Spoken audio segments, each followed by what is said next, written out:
The first thing that Kenneth Waltz goes into in theory of international politics is the question, what is theory? Ask yourself, what does it mean to have a theory of something?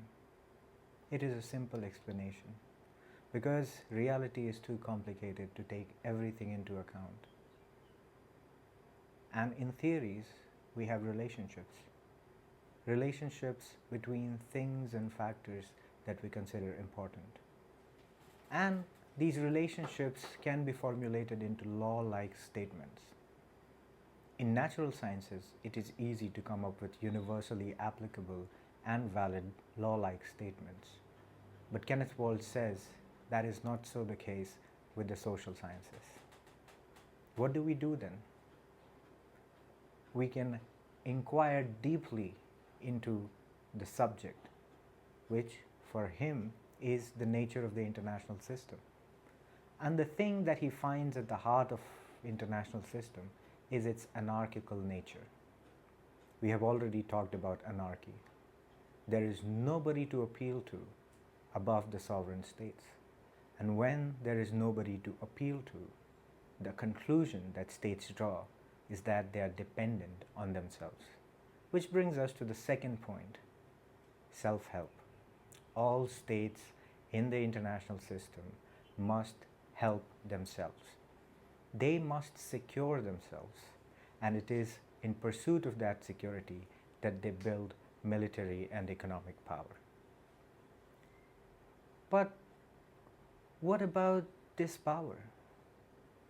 What can it tell us more about the nature of the international system?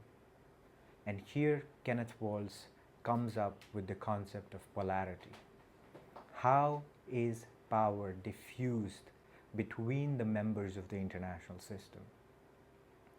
And this diffusion and its concentration in a few powers determines what international system do we currently have.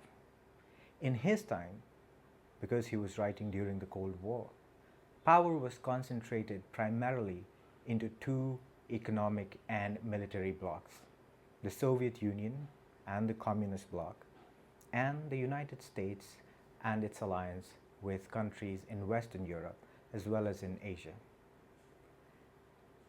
It was a bipolar system because the system had two poles, 2 points of concentration of power. Kenneth Waltz builds up on earlier thinkers who talk about balancing and balance of power among states. And he says states try to balance power.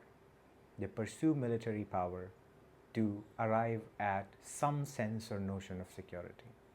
But in his understanding, this pursuit of power is not relentless. So long as a state feels secure, that is the extent of accumulation of power. And for him, a bipolar system is more stable than a multipolar system, as was the case during the First and the Second World Wars. So what do states do when they find themselves in an anarchical system dependent purely on themselves for security? It leads to a sort of competition, and that is his ultimate finding. States in the international system compete for security.